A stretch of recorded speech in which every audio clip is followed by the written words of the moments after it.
The Ruckus is bringing the party to the Metro, June 7th and 8th at Adventureland Resort, with Friday headliner Chris Young. I've got some famous Saturday headliner Jake Owen.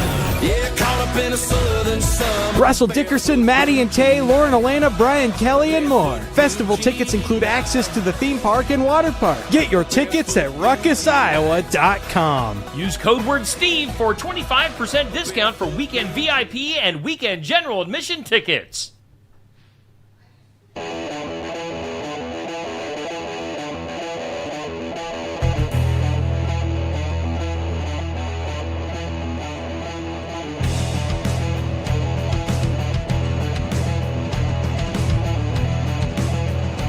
And welcome into the sports section. We are live at Brothers Market at 118 South Main in Sigourney. Make sure you download the Brothers Market app. And if you need to, give them a call, 641-622-2191. Brothers Market, always our host for the sports section at Coach's Show. And let's take it now to our summertime host, Mr. Summertime, Summertime, Mitch Eslick. Mitch, what's going on? Steve, how are we doing this morning? I'm hyper. How are you? Mountain Dew you just bought is kicked in already, I can see. I need some of that. The water I had isn't getting it done here this morning. So what's happening in the world of sports, Mitch? You know what? It's race weekend here at Brothers Market. We've got a great crew just off to our side here. It's going to talk a little bit of racing this weekend. So excited. I have a feeling, Steve, that you and I are going to learn a lot here, especially me this morning about racing. But before we do that, before we get our three guests, we've got Krista Sellers, we've got Xander Bell, we've got Braden Wood. I'm excited to talk a little bit of racing here. Before we do that, we're gonna take a lap around the Keokuk County and talk a little baseball, softball, get a little recap of what happened the week before, the week that was for us here in Southeast Iowa. Some big news yesterday. Come down the wire. Carly Goodwin named Gatorade Iowa Softball Player of the Year. A huge honor for Carly. That is all classes, all sizes. She is tabbed as the best high school girls softball player in the class of 2024. The UNI commit having a great season and a great career, rewarded as the Iowa Gatorade Softball Player of the Year. So we didn't want to bury the lead. That was some huge news that came down yesterday afternoon for Carly. So congrats to her and the whole family on that honor. Her Sigourney Savages had another big week. Conference wins over Linville, Sully, Montezuma, and BGM to keep themselves atop the South Iowa Cedar League standings. And they got a huge non-conference win over Class 2A, 10th-ranked Cardinal on Thursday night, 7-3. Goodwin and Josephine Moore each had big two-run home runs in that contest. Baseball team had a heartbreaking loss on Monday night at Linville, Sully. Matchup between teams atop the conference standings saw it go the way of the Hawks on a seventh-inning run to win 4-3. Sigourney had a tall task the next night, bounced back, had a trip to Al Burnett, and they took it on the chin in that one, an 11-1 loss. They were able to bounce back with 6-inning wins over Montezuma, and then a 10-2 win last night against BGM. The Pekin Panthers softball squad got their first win of the year. They did it in impressive fashion with a 13-1 win over Waco Thursday night. Michaela Shuttlefield had a big night with 3 RBIs and a home run. Will Adam had a nice night on the mound on Monday as the Pekin boys took a tough 2-1 setback to Danville. The EV Bears lost a pair of 17-6 games to HLV and Linville Sully on the baseball side. Luke Moore, 3 hits, 3 RBIs versus HLV, and Ty Ayers had 2 hits versus the Hawks. It was a very productive week for the EV girls. Their offense scored double figures in wins against HLV, TC, Colfax Mingo, and Linville Sully. Ada Mays paced the way with a big win over HLV, TC with 4 hits in that one to keep themselves in the hunt in the South Iowa Cedar League standings. Keota Eagles baseball squad picked up 4-1 win over Colfax Mingo and an 8-5 win over EBF. Evan Vidito, 2 hits, 3 RBIs in the EBF win. And the Keota girls got themselves on the board as well this week with a big win, scoring 13 runs in a 13-11 win over Colfax Mingo. No stats available at press time for that one. And then HLVTC got their maiden win of the 2024 campaign on the baseball side over EV Monday night. Briar Jack exploded in that one. 6 RBIs for Briar in that win. The Warriors bounced back from their first loss on the softball side over EV with big wins over Iowa Valley and last night over Keota, 16-6. A 3-hit night for Ayla Hall against Iowa Valley. So that's a little trip around the Keokuk County baseball softball scene. At the end here, after we talk a little racing, we'll preview what's coming ahead next week on that front as well, Steve. And we'll also get a look at that brand new Athlete of the Year championship belt. We'll have the big tournament coming up here in August, so we'll take a peek at that belt here in just a little while. While we bring in our guests for today, we do once again thank Brothers Market for always hosting and sponsoring our sports section on Saturday mornings. Savings made simple. You can go to shopbrothersmarket.com, get digital coupons, earn some rewards, get the deal of the week, shopping deals. Get that app. It's a smart way to shop with Brothers Market and the app. Once again, our host for the sports section every Saturday morning. Let's go back to our host, Mitch Eslick. Let me get the camera adjusted here. And Mitch, who do we have lined up? It's a Motorsports Saturday this Saturday morning. It is. We're talking a little racing here. You just think of summer. Think of, Iowa certainly has a big presence in racing at all levels. And we've got 3 youngsters in here that are going to talk a little bit of racing. We've got Braden Wood, we've got Xander Bell, and we've got Krista Sellers. And we're going to jump right into it because, like I said, I've got a lot to learn about racing. Braden gave me a brief primer at basketball camp this week, but we're going to figure a lot out, and I'm excited to hear about it. So the first question that I want to ask, and let's go right down the line, starting with Braden. Talk a little bit about what you race, so what type of vehicle, and then what type of track do you race on, just to get us started so everyone can know, because there's a ton of different kinds, right, Braden?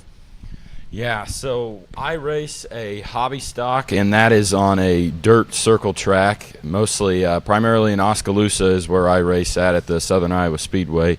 And the hobby stock, it's beginner class, it would be considered, and that is, it's probably what's closest to the most basic of an old Monte Carlo or something of that sort. So, which nowadays there's a lot of stuff that gets changed on the cars, but it's closed. There's fenders on it. It's not an open-wheeled vehicle, so it's, I guess, the closest you'd get to a basic car in racing. Yeah, so I race dirt bike. It's a 250, so there's lots of sizes, but a 250 is probably like the mid-size for an older person, and I race on motocross tracks, so there's like jumps and you go fast. I race a figure 8 truck, and it can be like any type of truck, but it kind of has to like follow the rules. But like the type of track I race in, you go in an 8 basically, so that can be kind of pretty intense. But I mainly race in like Sigourney and Watchier, and sometimes hit Brooklyn. So yeah. All right, so three different kind of varieties of vehicle of racing. Just shows how much variety that there truly is. So the next question that I want to know, and again starting with you, Braden, I feel like racing is something that is either a family thing or something that you are involved in. Someone gets you into it. It's not something that you kind of pick up on your own. You probably went to races. You probably saw it. Kind of talk about if there is one person or maybe multiple people who got you into racing and how they got you into racing, how you kind of got started in it. All right. Well, for me, I guess it's definitely a family thing. My dad, he's been racing since around 2001, I believe, so quite a long time now. And ever since I was a couple weeks old, I've been going to the races. And then, my grandpa, everybody's always been there the entire time helping my dad out. And, the last couple years, I think Dad started thinking about finally putting me in a car, and it eventually happened. And, so I think my dad is definitely the biggest influence. He obviously drives his own car too. So, and then my grandpa, if my grandpa wasn't still helping, I don't think either of us would be doing it because he does a lot of work for us. Yeah, so my cousin Tristan has always, he's raced since they let you race, which is like 4 or 5 years old, I think. And I just always thought it was a cool thing, you know, jumping through the air and going fast. So, I mean, one day I just went and bought a dirt bike and started racing. Yeah, I mean, I can honestly relate to Braden because we've been racing since our dads, I guess. But I would say probably my dad has influenced me a lot because he's been racing for a long time. And then the past 3 years now, he let me take under the wheel and just trying to follow his tracks. All right, so that's very interesting to kind of see how all three of these guys and girls got starts in something like that. Now, let's talk a little bit about the hard work. I imagine that the actual racing aspect of it is the fun part, but there's probably a lot of dirty work that goes behind it. How much work do you have to put into your, car, motorcycle, truck, in order to make it work on a Saturday night or a Sunday or whenever you get a chance to race it?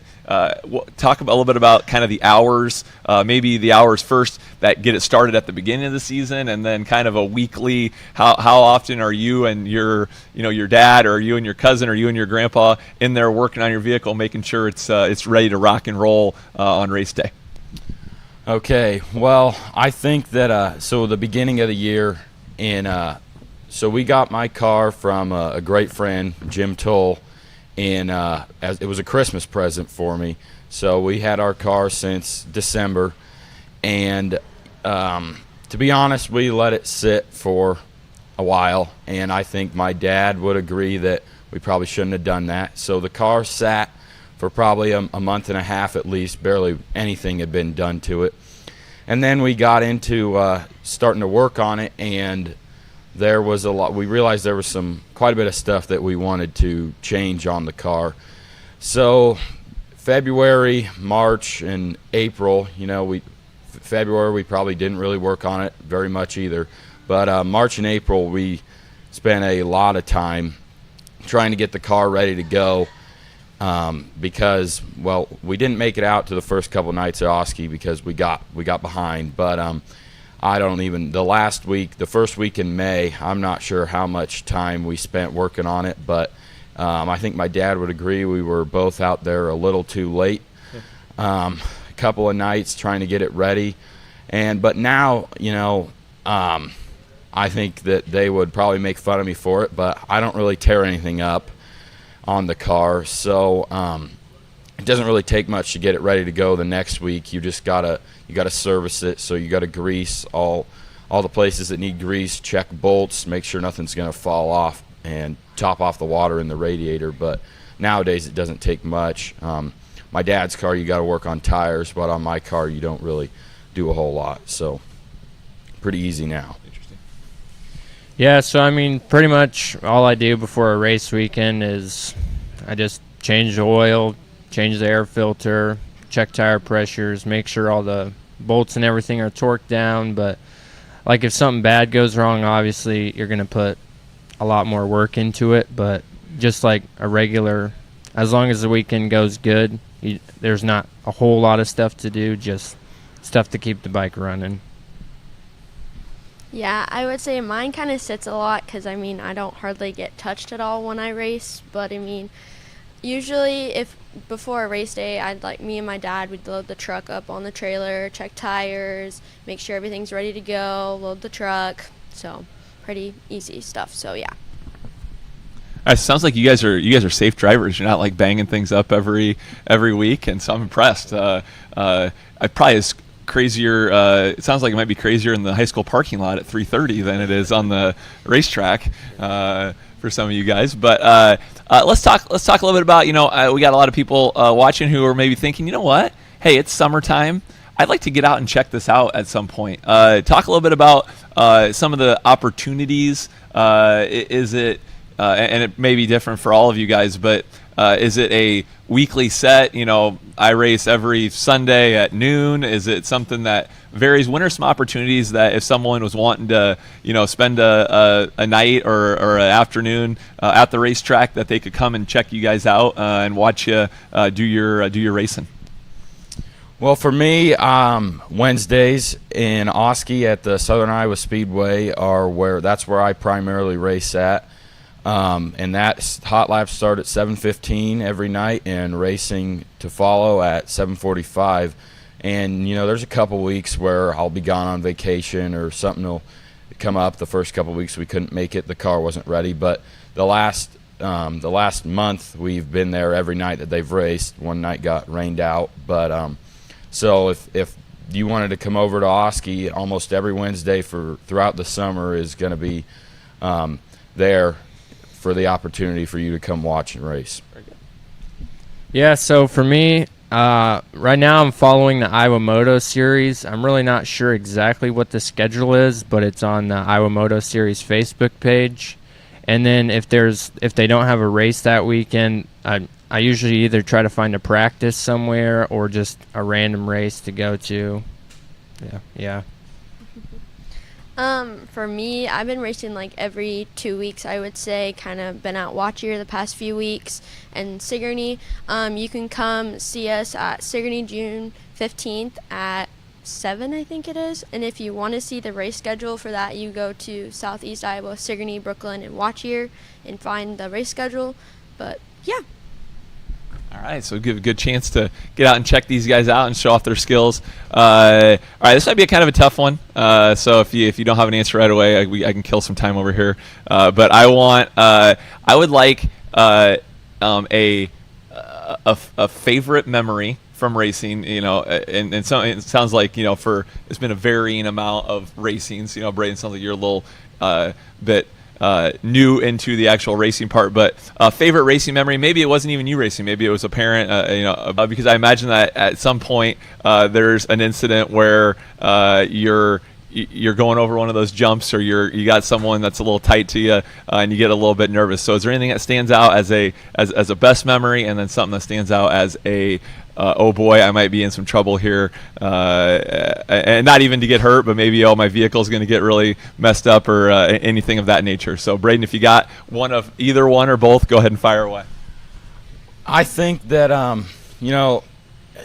don't know. I can't pick out an exact moment that I think stands out as a favorite. My dad, he's been racing for a long time and a lot of races. He's won a lot of great races, but Wednesday night this past week was pretty special. My dad won in his stock car, and then we were fortunate enough to get to race with each other. He drove one of Jim Toll's hobby stocks, and we started on the front row of the heat race. I didn't stay there for very long, but that's pretty cool to get to race against your dad, even if you're not really staying up with him, but that's all right.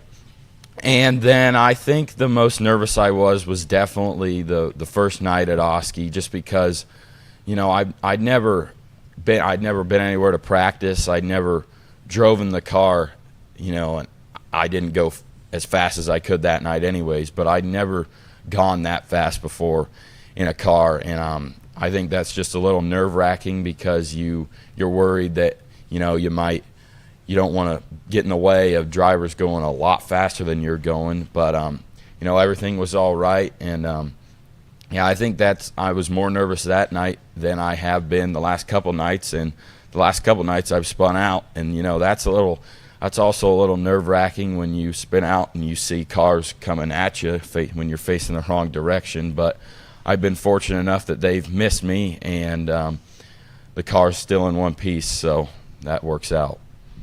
Braden, I'll jump in here. Didn't you have a top 10 finish here like maybe a couple weeks ago? Yeah, so we went down to Eldon one night in Eldon, and I got fourth that night, so that is by far my best finish. I've been running around 10th at Oski, but try and get a little better there this coming week. Yeah, very cool. So my most nerve-wracking moment and most exciting moment actually took place on the same day at the same race. So the most exciting moment, I pulled a hole shot in one of my races, which is the first person off the gate to the first corner, and then I led for an entire lap, but I wrecked and that went to shambles. But the most nerve-wracking moment was in my next moto. It was rain and lightning, and the track was all slick, and of course, it was 250C class, and we had a full gate, so lots of bikes going into a not-so-big turn, and it's slick out. It gets kind of scary, so. Yeah, I would start out with my favorite memory. Oh, it's kind of hard. There's a lot there. But I would probably say last year during Fall Nationals up at Brooklyn, when me and the boys, we all went up there and raced, and then both nights I'd won and I had gotten a belt. And then the most nerve-wracking, I would say racing against my dad for the first time ever. Really scared me, but I mean, it was all right. All right, Chris, while you got the mic, I got one specifically just for you. Being a female in racing, again, like I said, I'm trying not to come off as too incompetent here, but I am in racing. Okay, I don't know a ton. How prevalent are females in racing? How often do you race against other females, or are you racing against the boys majority of the time? And how do you handle that? I mean, I am the only girl for the truck class. I mean, it's pretty rare to see like a girl in the truck class. I mean, if you go to like a figure eight race, you might see like a girl with a guy, a couple girls racing, but I mean, it's not really a feminine thing. It's more of a masculine type sport, but I mean, it feels pretty weird being the girl, and I mean, some boys don't like it because you're a girl and you're doing good, but I mean, it's okay. It kind of feels good to have that on your back and makes you work harder, so yeah. Yeah, that's awesome. I love that. Okay, all right. We'll get you guys out of here with a couple more here. We really appreciate Braden, Xander, and Krista spending a Saturday morning with us here on the sports section, talking a little bit of racing. Let's talk about racing at the little bit higher level. Okay, racing in Iowa is big time. You know, you got the Knoxville Nationals, which is, you know, nationwide. You've got Newton coming up. That's next weekend, I saw as I was doing a little bit of research, where some of the big boys come to the state.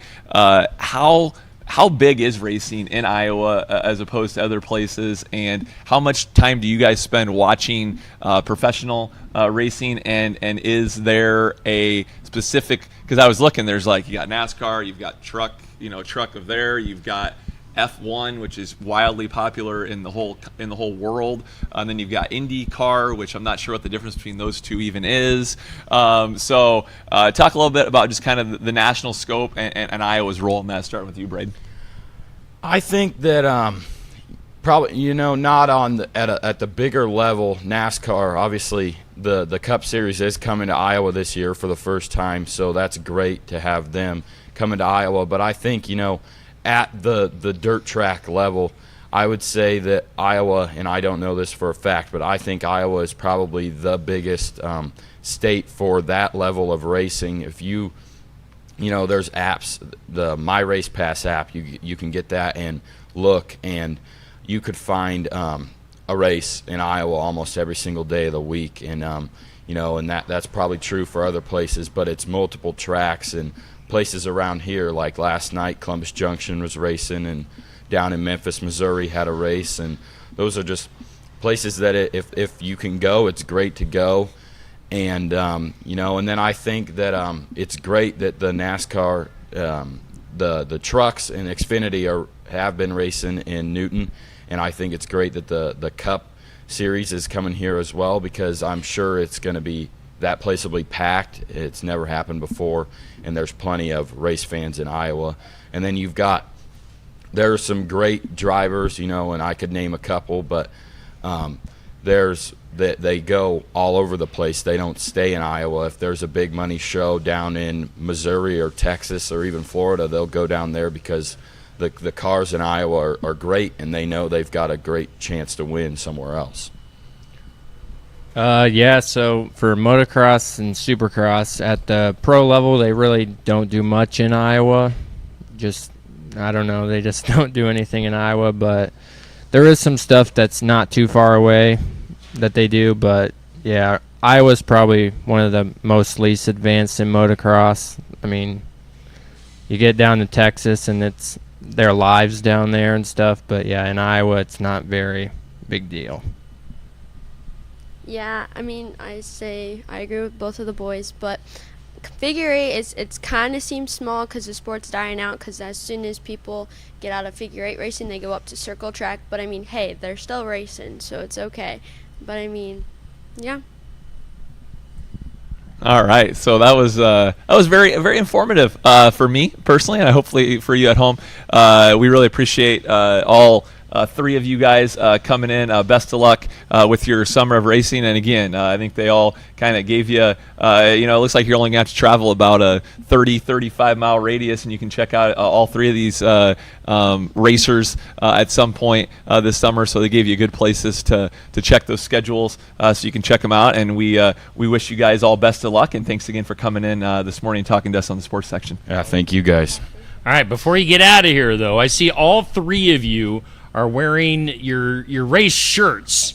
So do you guys sell your shirts? Also, are you always actively looking for sponsors for your vehicles? I know that's a pretty big deal as well. So merchandise and sponsors. What's your answer?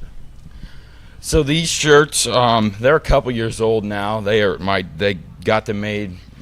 Sarah and my dad got them made for my dad a couple years ago. See, I thought that shirt was you were trying to run for like a county seat of some variety. So that's actually So this shirt does play into the sponsor aspect. One of our best sponsors, Middle Coop Seed Corn. That is their motto: "Good is the best, better than most." So I guess my dad, he kind of took that on as well with this shirt. We don't have any shirts made, and I know they are actively working on getting shirts made right now. But there's these shirts. I believe it's $10 right now. We've got some left at the trailer that we would sell to you. There's not a whole lot left, but there's plenty to get rid of, and then we'll get some new shirts later this year. And then I think you're always looking for sponsors, but for me anyways, my car gets wrapped in vinyl.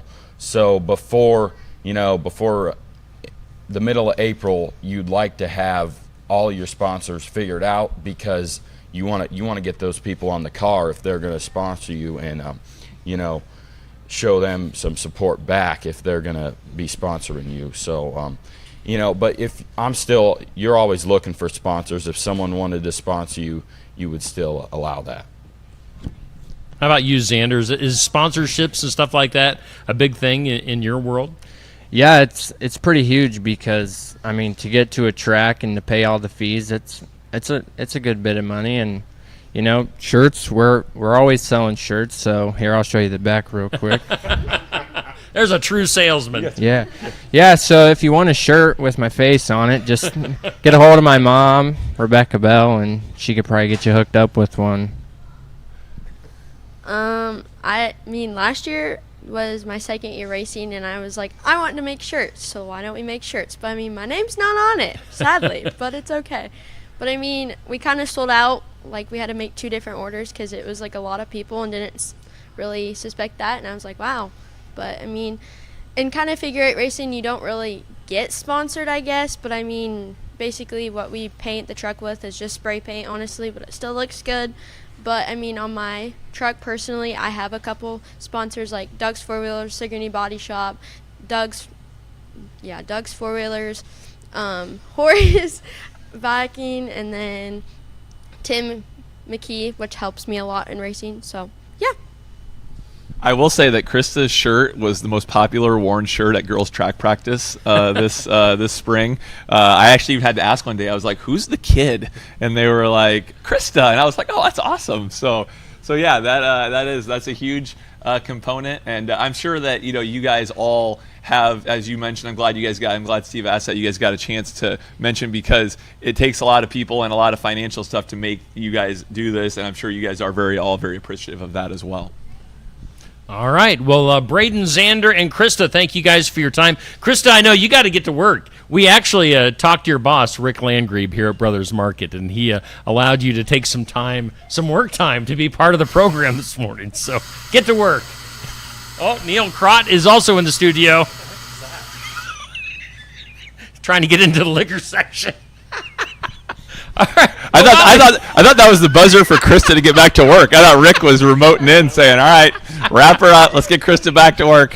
So you guys can get out of here. We do thank you for your time, for taking time on the sports section. Neil Crott hanging out here on the sports section, setting off the buzzer. Hey, we do thank our sponsors for our team of the week and our athlete of the week. Get that belt ready there, Mitch. We're going to take a look at the belt next. Our State Farm Kelly Style team of the week this week, as voted by our viewers, is the HLV-TC softball team. Now, HLV-TC has been on fire as far as like athlete of the week and team of the week here the last few months. So congratulations to the softball team on getting the team of the week. And then we have our Keokuk County Hospital and Clinics athlete of the week, which comes from Montezuma softball, and that is Chloe Snook. Chloe having a heck of a week last week, so congratulations to Chloe getting voted the athlete of the week, and again, HLV-TC softball for the team of the week. Before we take a look at that belt, let's take a look at the standings. Now, this is the athlete of the year seedings so far. Now, here's the deal. We've been doing the athlete of the week since the beginning of the school year. And what we're taking here is the winners with the most votes, the top 16 vote getters, get into the tournament coming up in August, because August is kind of a dead time of the year for high school sports. So August is going to be our initial inaugural tournament for the athlete of the year. The top 16 vote getters get into the tournament. You're seeing the top 16 right now. Still time. You know, we've got softball and baseball going on for about the next month or so. And if our athlete of the week in the next few weeks gets enough votes, they'll get into that top 16, which means you get into the tournament. So there is still time to make it into the tournament. Now, Mitch, we're coming back live to you, and you are displaying the championship belt. And Mitch, in your opinion here, you're holding the belt. It looks all nice and it's glistening in the lights. How heavy is that belt? I mean, is it a legitimate belt? You know, Steve, that is the first thing I thought. First thing I was going to say. I'm glad that you asked that, because, I mean, let's be honest. No one's going to accuse me of being a bodybuilder or a strength person of any variety. But darn, that thing was heavy to lift up. I mean, I wanted the sponsors to be able to be seen on that thing, and you know, I feel like I just did a few curls this morning with that bad boy. So yeah, it is a real deal belt. It is amazing. Yeah, let me flip back over here. There you go. We've got, I don't break it here, but it's made nicely. Yeah, you got Kelly Style, the team of the week sponsor, and then the Keokuk County Hospital and Clinics. Yep. The athlete of the week sponsor. So, yeah, that's our prize that is going to be up for grabs to that tournament winners. So hopefully that tournament ends up being a pretty big deal, and hopefully we'll do that on a yearly basis. So. I'm just glad that it's known now. I was the one man that knew the secret for a whole week, and I was starting to get a little nervous that people were going to start interrogating me at Brothers when I stopped in. What's the prize? And so now we all know the big belt is on the line. What else we got for the sports section this morning? We're going to wrap her up here this morning with our what to watch for segment here again. And we do, we kind of, during this segment, we kind of put a call out to you guys at home for some suggestions on people. And it sounds like we got a few. So we appreciate that. So we will start working our way, especially like you said, that July and August time frame when things get very slow on the high school front. We will certainly be making calls, getting people here in and talking a little bit of variety of different things. So we do appreciate that, and we always will take call-ins on the What to Watch For segment as well. For our youth, What to Watch For, we've got back-to-back chances this week to watch a little junior high softball and baseball here in Sigourney. Tuesday and Wednesday, games with North Mahaska and EV. Those games start at 9 a.m. So if you're working, maybe sneak out for a really early lunch, late breakfast. Check out the games. But those junior high kids, they are having their season is basically just the month of June. So a couple good chances to get out there on Tuesday and Wednesday and watch them at 9 9 a.m. It sounds like it's supposed to get hot this week, so be a good time to watch baseball and softball before it gets too warm for you. So they're at 9 a.m. At the softball field and the baseball field on Tuesday and Wednesday. On the high school front, you mentioned the HLVTC ladies and how good of a year that they have. They come to town Monday night for a pivotal softball battle. Both those teams right atop the standings in the South Iowa Cedar League. So that should be a fun one, and that one is here in Sigourney on Monday night at the softball field. So looking forward to that matchup. And then on the baseball front, we've got a couple games that I've got my eye on. First one, Belle Plaine comes to town Friday night to play Sigourney here at the high school. That was a pretty competitive game the first time those two teams got together. So I'm looking forward to another good one when they play on Friday night. And then on Monday night, Keota and Linville Sully. The Savages are certainly hoping that their buddies over to the east can help them out a little bit in the South Iowa Cedar League standings. Linville Sully on top, undefeated. Savages need someone to knock them off, and maybe the Eagles can do that on Monday night. On the college front, we're really winding down, but we do have the College World Series, one of the truly fun events just right down the road, just a few hours away in Omaha. That'll kick off next Friday afternoon. That's a fun event if you've never been to Omaha for the College World Series. They really love it there in Omaha, just on the other side of the river in Nebraska. They'll start, as I said, next Friday. The regional weekend is this weekend, so they'll decide the 8 teams that'll go and vie for the crown for College World Series. On the men's side, the women's winner, Oklahoma, took down the title this week, knocking off Texas on the softball front. And then professional sports, we've got a big week ahead, NBA and NHL finals. We're down to the Final Four in both of those. Tonight, first game of the Stanley Cup playoffs, Edmonton Oilers, Florida Panthers. NBA finals got underway Thursday night. The Boston Celtics won Game 1 over the Dallas Mavericks. They are 3 wins away from their 18th NBA championship as a organization. Game 2 tomorrow night. And then it is racing week. It has been racing week here on the sports section. So we looked at the racing weekend ahead. As I said, big weekend next weekend. Braden touched on it. The big boys are coming to Newton. It is the, and I am not making this up. This is very on brand. The Iowa Corn 350 presented by Ethanol in Newton. That's the name of the race. Truly. It's presented by Ethanol. Presented by Ethanol. Yes, amazingly. Presented by Ethanol. So that's what it said on the official website. So and that's in Newton. That'll be a huge week. I know they got all kinds of concerts, ton of fun. I'm probably got some people watching at home that are planning on making the jaunt over there. That's a big weekend next weekend. F1 is in Canada this weekend for the Canadian Grand Prix. IndyCar is in Wisconsin. And then a couple more. The third major on the golf side for the men is the U.S. Open. Always Father's Day weekend, U.S. Open golf. They play their third major at Pinehurst, number 2. Scotty Scheffler, as long as he can make it into the course safely, is the favorite there. He's been playing some amazing golf, has Scotty. And then lastly, your Caitlin Clark update. They had a big win last night, did the Fever. A couple chances to watch her this week, Monday against the Connecticut Sun, and then Thursday at home against the Atlanta Dream. She had 30 last night, didn't she? Big game. Yeah. Huge. Caitlin Clark. And she didn't get hip checked or anything last night, did she? It's been body blows. I feel for poor Caitlin. You know, she had a long season with the Hawks, and then boom, jumps right into the pro season. And the ladies in the WNBA are certainly giving her a welcome to the league. That is for sure.